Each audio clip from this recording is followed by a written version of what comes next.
And as I said at the beginning, your Power Decade begins with self-care. And I'm delighted that I'm joined by a phenomenal panel this morning that's going to be led by Lucy Pattullo, who's going to lead the discussion around relationships, health, and reappraising your midlife and beyond. So Lucy, can I invite you to come up and bring your panellists up? A very warm welcome to what I hope is going to be a really energising and uplifting discussion, building on Sarah's theme in terms of looking after ourselves and putting on our oxygen mask. And we want to think about how just taking some time to pause, to perhaps reassess and, if necessary, recalibrate can be really powerful for us. So just a quick word about me. I'm not going to talk too much, but my sort of pause and recalibration came about a few years ago, really as a result of a breast cancer diagnosis. Probably like many of you, I had had a career. I worked in the city as a solicitor and then in an investment bank. Then I had kind of fallen into being a stay-at-home mum, prioritising absolutely everybody else's needs other than my own. And I had a very sort of rude and shock breast cancer diagnosis, which whilst, I've gone through treatment and I'm on ongoing treatment, there's nothing like staring your own morbidity in the face to make you think, what would I like to do with this life that I've worked hard now to be able to live?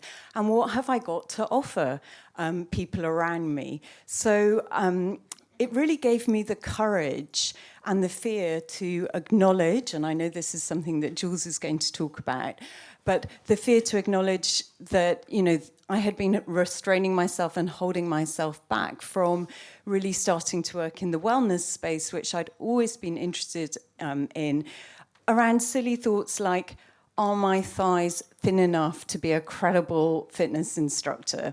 So, putting those things aside, because I realised that actually it doesn't matter, I retrained as a Pilates instructor. I now work teaching mainly women who are recovering from breast cancer. And we spend a lot of time moving, but we also spend a lot of time sort of sharing and coming together in community. And more recently, I've done a nutrition qualification. So that was my pivot point. I sincerely hope that it won't take something like a major crisis or a health scare to make you pause and reflect. But certainly it was the impetus for me. So without further ado, let me introduce you to my wonderful panellists. On my right here, I've got Jules Anderson, high-performance health coach and founder of Feel Glorious Health, Nutrition and Corporate Wellbeing, who integrates her scientific background with qualifications in integrative nutrition, functional medicine, and many more, too many to mention, to help her midlife clients thrive, both at work and in their personal lives. Next to her, I've got Bassanti Pathak, who is the CEO of Pathak Yoga, who will share the science behind yoga and how we can hack into our brains and our bodies to get the full and lasting benefits of postures, movements, breathing, and meditation. And last but not least, on the far right, we have Pam Custers. I think some of you may know her. She's a psychotherapist and founder of the Relationship Practice. And she's going to be sharing why taking time to recalibrate, reconnect, and, if necessary, reinvest in our changing relationships with partners, with children, with colleagues, can really help us to transform the way we relate to others, but also help us to be happier in ourselves. So, without further ado, let me just start with you, Jules. So, I know that you often have midlife clients, and many in the room might connect with this, who are feeling a bit at sea. Things that used to work don't work anymore, but they don't really know what to do. Could you talk to us a little bit about why, in that circumstance, pause and reset is important, and perhaps how you've approached personal crossroads and how you might encourage clients to go about it? Is this working? Yes. Yeah. Yes, I find so many women are coming to me and they're at this point where we spend so much of our lives often decades looking after everybody else. And our focus is very much on our children, our work, our families, our commitments, our responsibilities. And it's a bit like we're on this fast train barreling through life and we're just trying to keep up. And then we hit midlife and some of those responsibilities shift. And it's almost as if we've been allowed to get off at the station. And women that come to me seem to fall into two categories. There's the ones that are going, but that's my life. The train's leaving, the party's on that train, I've got to keep up. And you're desperately trying to keep up with the life that you always had because you think that's what you need. And the other half of the women are the ones standing on the station going, shit, what now? You know, I don't know who I am. I don't know what my life is. I've completely lost touch with the things that I love. What I love to do. What did I used to love to do? How did I used to fill my time? What do I do now the kids are gone? Or I'm looking at retirement. And it's a really scary moment. And you feel like, well, there's the party train. It's left now. And a lot of women are left thinking, the best years of my life are over. And we've got this cultural narrative of youth obsessed, you know, and anti-aging is all about staying youthful. And actually, it doesn't have to be. It's about a different time in life. And it's about actually, we get to choose the new train we go on now, and that could be going to an even better place. So for me, the whole power of pausing and reflecting is about just taking some time.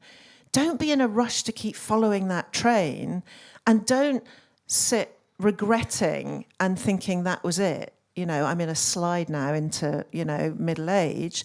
Take the time to look at actually what you want because, you know, the science is there. We're going to be living a lot longer. We could have decades ahead of us to build a really great life. So it's about actually taking the time to connect with what we want that life to be so we can choose which train we get on to the next destination.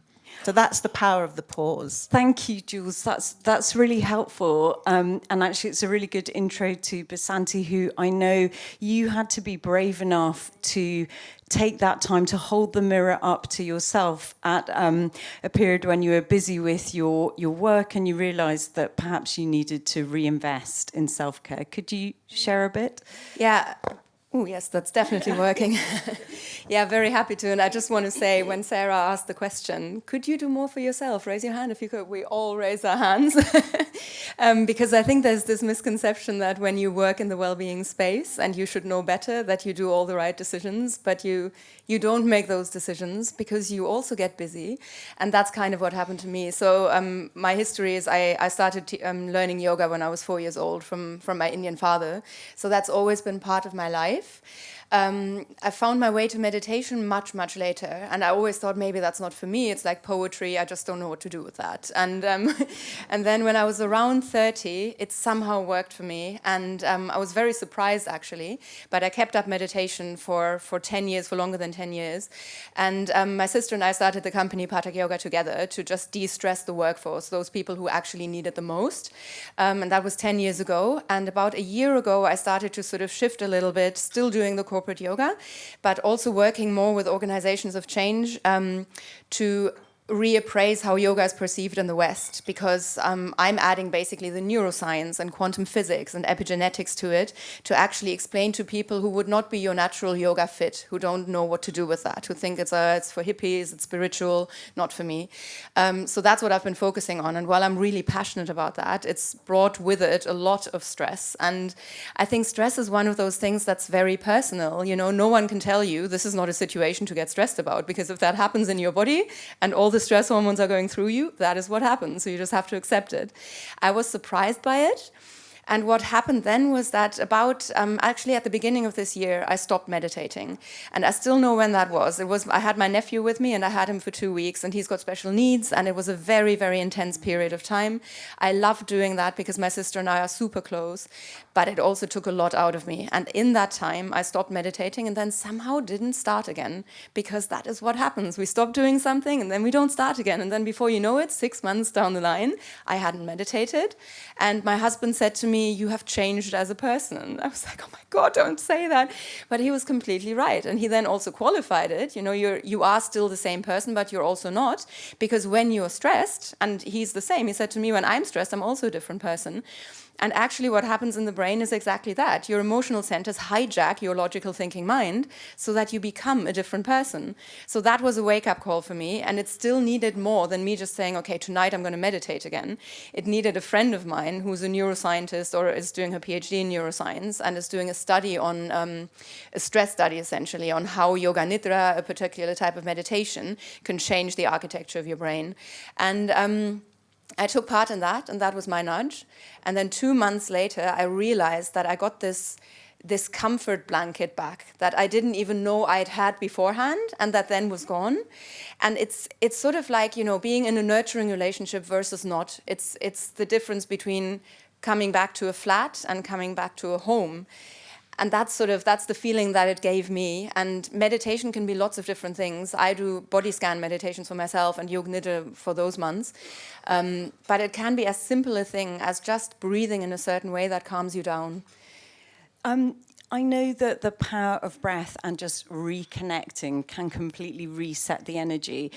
And that's a very powerful tool if you are very time short. Are you able to perhaps show us an example of that or guide us through? Yeah, I would love to. So if we can all start by sitting a little bit further forwards and bringing both feet firmly onto the ground so that we get that feeling of really straightening the spine, having space to actually breathe properly.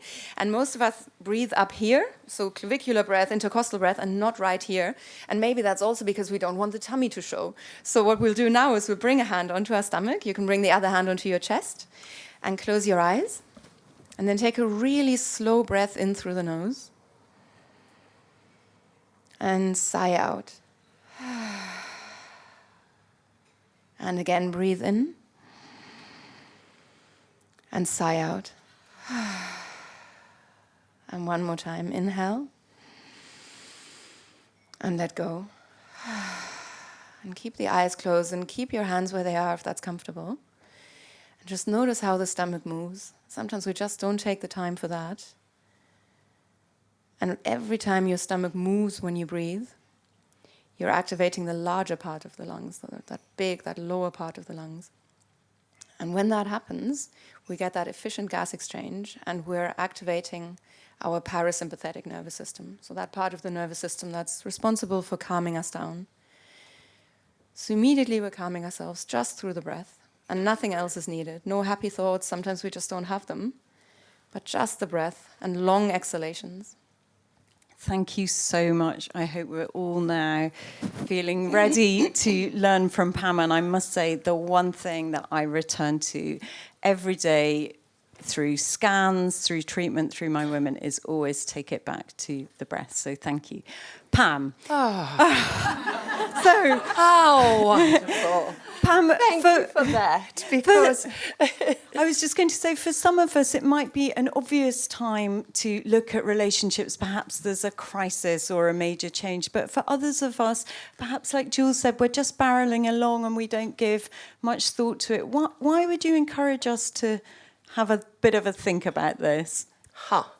Well, relationships, in my belief, and I know breath is very important, and being very focused on where do you want you to take yourself to the next destination when we get to this place where we have a little bit of more wiggle room, when children are perhaps leaving home, our careers get to a certain point, and really it's about saying, for me, is that our happiness is predicated on the exquisite nature of relationships.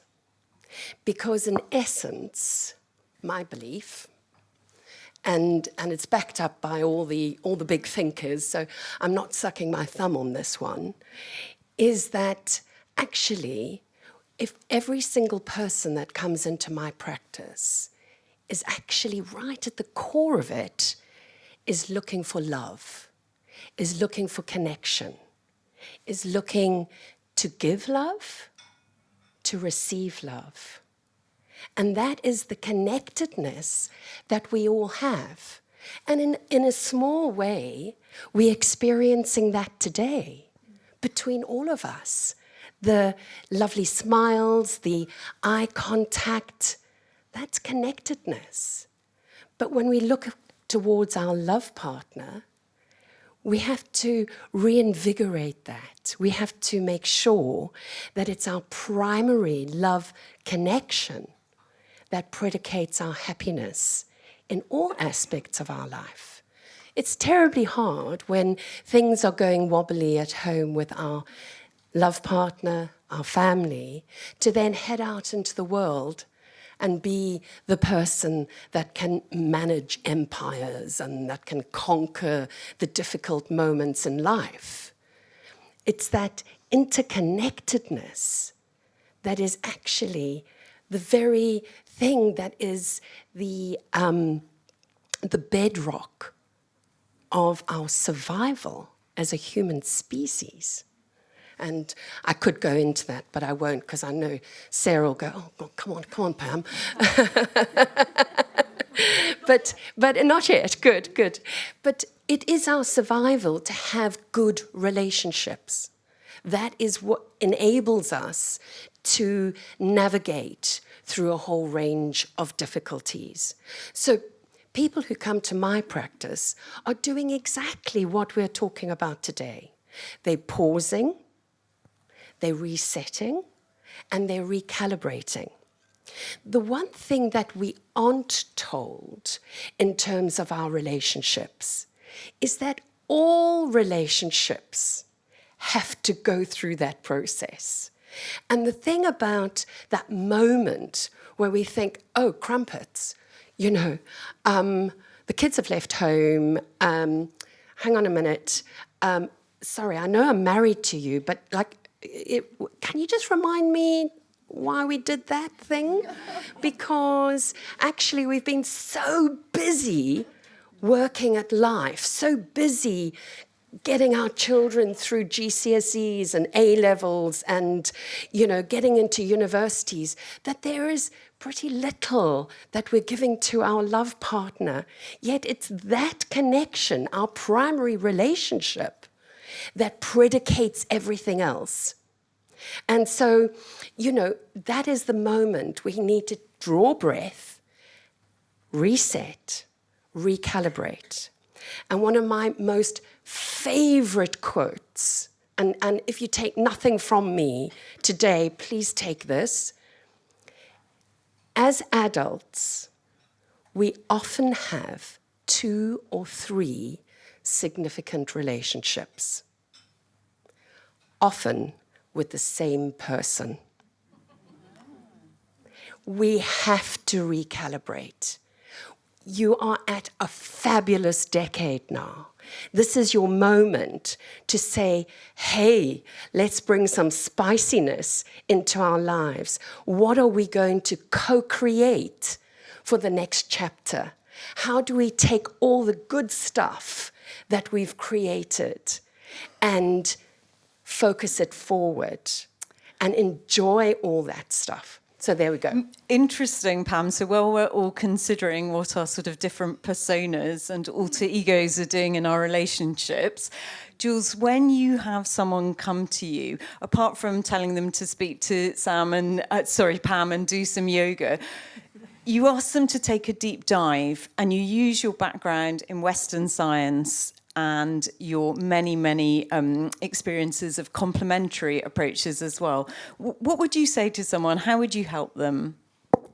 Well, I think when you start, the first thing is actually it's different now. After 40, a lot of my clients come to me, they're in their 40s, 50s and beyond. And again, against this culture of it's all sort of youth obsessed, we've had this slightly myopic view of eat less, exercise more. And it's become such a norm, and it feels logical, but it just doesn't work after 40. It doesn't work for your body. It doesn't work for your life. It doesn't work for you biologically, physiologically. You need to look at all the other aspects of what's going on in your life and in your health if you're going to get really better and build solid health. So I always get people to look at, take this sort of comprehensive view. Your sleep really matters as you get older. Your hormone balance. Our bodies change. We need to be mindful and intentional about managing that. Stress levels really matter, which is why things like knowing that whether meditation is something that really helps, finding your thing that centers you. But then also to start to think about building, what do we need to build strong, resilient bodies, health, mindsets to take us forward for the next few decades? And that's when it comes to looking at what do you need to do to really strengthen your bones, to build muscle mass.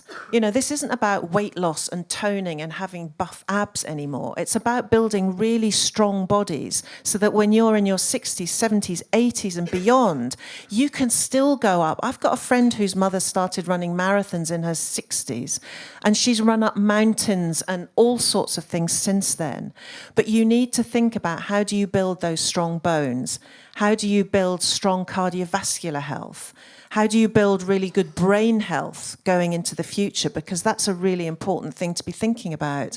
So we need to get away from that very binary, simplistic, eat less, exercise more, lose weight, calorie-driven way of thinking, and think about what do we do to build this strong, resilient body so you can show up in life with enthusiasm and energy and strength and resilience to be able to live. It's all very well having, all these great plans ahead, but you need to have the energy to be able to do them.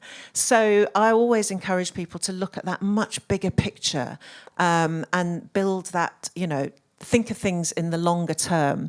I'm just going to throw a little quote in as we're doing a bit of kind of quote. This is a fabulous Coco Chanel quote where she said, "Nobody is young after 40, but you can be irresistible at any age." Oh. And that I think encapsulates what I want for people when they come and work for me. Change your mindset and what's possible for you. And you can be irresistible, and so can life. Oh, I love that. Reframing anything and everything. So you've seen a client and you've told them that actually, their stress levels are high, their anxiety is off the scale, but actually they might benefit from a practice like yoga. So they sort of raise one eyebrow at you and look sort of a bit skeptical. Bassanti, if you sort of take that call, how would you persuade somebody like that why actually they should open their mind? I love that question. One thing is that I think there is a lot of misconceptions around yoga. And having worked mostly in the corporate world, I don't start with the things that anyone would associate with yoga in the West. Because I think some things are up to the individual as well. I'm not going to talk in spiritual ways. I'm not going to talk about religion. There's also so many different parts of yoga, and only some are linked to religion. And actually religion itself, Hinduism did not start as a religion at all, just like Buddhism as well. Hinduism was a way of life, and it was a way of people to understand life and a culture more than anything else. And then because of colonialism, that changed and was instrumentalized. So what I would say is, I would start with the science, basically. I think many people say, I don't have time for that. I don't think that's it. And I don't need stretching. I need something else. So if that's the case, I would say it's not about stretching. It's about changing the chemistry of the body, the architecture of your brain ultimately as well, because that is what yoga does. And yoga is not just the physical practice. It's not just postures and movements. It's also simple breathing. And just breathing can be yoga as well, a standalone thing that you do. Meditation can be a standalone yoga practice. Or if you happen to be, I don't know, an opera singer or something like that, and you love your singing, chanting is another path of yoga, and everything gets you to the same point. So what all of these practices do, and the same with reading the Vedas, so what you're doing when you practice any of these types of yoga is change your respiration, then you change your heart rate with that, your blood pressure, pressure, the electric activity in your body, the amount of neurotransmitters, which hormones are being created. So all of that is changing through you being in control, and it doesn't have to be the physical practice. And then over time, what it does is actually affect that physical change in the architecture of your brain to make you, the things that you will see is you'll be more resilient, you'll be calmer as a person, and not just calm after that lovely yoga class that you came out of, but you'll have that inner resilience so that the things that happen on the outside, that happen to you, because we can never change what happens to us, that's something that is completely out of our control, but what we can change is how we react to it. And yoga and the many types of yoga that there are a way towards it. And I'm so passionate about changing what yoga means and that perception that it is only for people who are young and able-bodied and really flexible and skinny and of a certain gender, because it's got nothing to do with that. Because what we're trying to do is just give ourselves the flexibility of the mind. That's what it is. Absolutely. My yoga teacher always says this is not a class for Instagram asanas. It's about where I'm going to take your mind and set your intentions. I love that. Pam, so perhaps someone's been given sort of pause to think and realise that they need help with some relationships. If they come to you, how would you and your colleagues go about helping them? Well, just to give you a little bit of background, my practice, I have an incredible team. We've all been working together for 14, 15 years.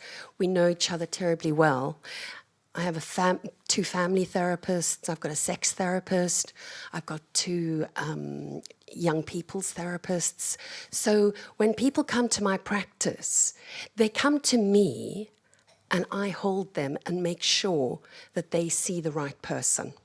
Now that's either with myself when I run my intensive therapy sessions, or I will signpost them to one of my therapists who are absolutely handpicked for their speciality. But generally speaking, when we're thinking about how to go about this shift, we have to think about our ability to not pursue love, but create love. And that really is, in essence, what I and my colleagues want to be able to give you. Because often we think of love as happenstance, that we're going to somehow, our love partner will actually come home with that huge bouquet of flowers. Me personally, I'm still waiting, but hey-ho. I appreciate the rubbish bin being put out. We're seeking to be swept off our feet, or we're seeking for him or her to actually read our minds and but you know me so well, why would you say that or do that? What is it that you don't understand about me? But actually what we do is, first of all, provide a scaffolding for a relationship. The real kind of meat and potatoes of good etiquette that we're not taught, that we're simply not given. And then we dive deeper and we understand where the communication possibly is missing each other, and how we have to co-create a relationship. This isn't about what I do to my partner and what he does to me. It's how are we creating a relationship that is healthy. We are both narrators of that relationship. And once we sort of start thinking about that, actually, in my experience, the ship starts turning around. And just to give another little kind of nugget, because I just think this is really important, the stories we tell ourselves are the stories we live. We have to be terribly careful about the stories we tell ourselves in terms of our love relationship. I love that. So taking ownership, taking hold of the agenda, because we're the author of our futures. So with that in mind, I know that we're running a little bit late, so rather than do questions, I know that everyone's going to be available during the coffee break if you've got individual questions, but I did want to make sure that in the course of today we build a lifestyle toolkit for you, because this is all about taking ownership, seizing the opportunity, and having things that you can draw on when you need that self-care.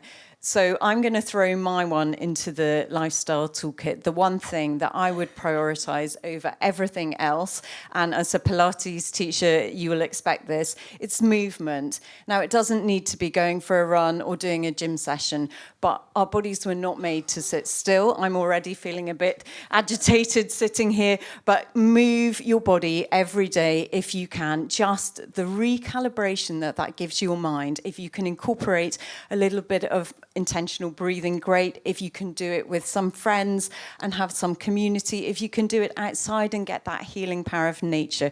But if you have a day where everything is out of control, you've been at your computer all day or in the car, just still fit in even the smallest bit of movement, please. That is my number one priority over everything else I do every day. Jules. Firstly, I would say also you get to be selfish. It's like being selfish isn't selfish, because actually when you look after yourself, you're better for everybody else. And I would just say invest in yourself.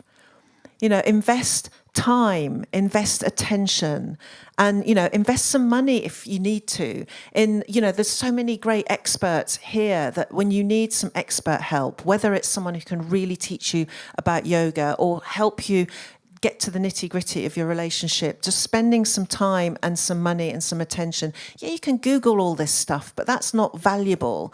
You're worth more than that. So really invest in it. And the final thing I would say is find the joy. We forget, we're so busy with priorities and shoulds and musts, and we forget to find the joy. So whether it's the joy in movement or finding the meditative relaxation practice, finding the joy in your relationship, or even in the food you eat.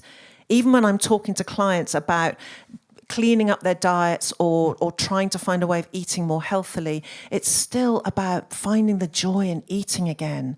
Stop the miserable dieting and the shoulds and musts, We can still really enjoy delicious food and feel amazing, And, I don't let myself be restricted by food, and I don't want my clients to do that. So really, it's possible to feel, and actually, I don't think it's possible to feel really healthy if you don't enjoy your food. If you're one of those, I need to follow I don't eat gluten, I don't eat carbs, I don't do this, that. That's not a healthy life. It's so miserable, isn't it? So find the joy. Thank you. Bassanti, what's your Well, I one could have thing? said what either of you said, so I will add to it. I think don't put it off. Whether you're choosing movement as the number one thing that is going to be your number one self-care practice, whether it's putting nutrition first. We're all so different, but find what works for you. I know the statistics on yoga and the different yogic practices, but fact is that whatever you do for yourself, you will be lowering your stress levels, which will then lower your inflammation markers, right? And then all of that becomes a self-fulfilling prophecy. With that, with certain practices that you will do, you can change your cellular aging will change. You'll suddenly find your chronological age, obviously what it is, that can't change. Your biological age might go down. And that's not necessarily a particular practice. There's just not enough studies on that, because who would fund a study that is just for something that doesn't cost, that can't be sold in that way? But find something that works for you and then stick with it and don't put it off. Just do it.